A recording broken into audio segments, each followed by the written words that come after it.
రోజు చంద్రబాబు నాయుడు గారి దగ్గర నుంచి స్పీచ్లు వింటూ ఉంటాం మనమంతా కూడా. ఆ స్పీచ్ల్లో ఏ పొద్దు కూడా ఊకదంపుడు ఉపన్యాసాలు ఇస్తూ ఉంటాడు చంద్రబాబు నాయుడు. కానీ చంద్రబాబు నాయుడు పెండింగ్లో ఉన్న ఇన్పుట్ సబ్సిడీ బకాయిలు ఎప్పుడు ఇస్తాడని మాత్రం చెప్పడు. తాను ఇన్సూరెన్స్ రద్దు చేయడం వల్ల, తాను ఇన్సూరెన్స్ కట్టకపోవడం వల్ల నష్టపోయిన ఆ రైతులకు ఎప్పుడు ఆ ఇన్సూరెన్స్ నష్టాన్ని పూడుస్తాడో అని మాత్రం చెప్పడు.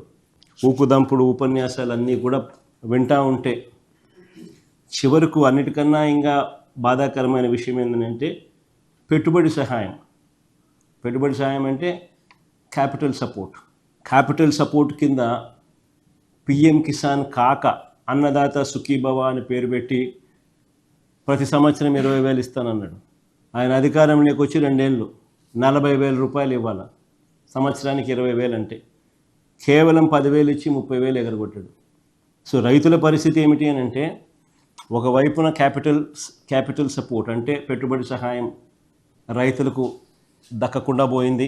40,000 రావాల్సిన చోట 10,000 ఇచ్చి చేతులు దులుపుకేసుకున్నాడు, 30,000 మోసం చేసి.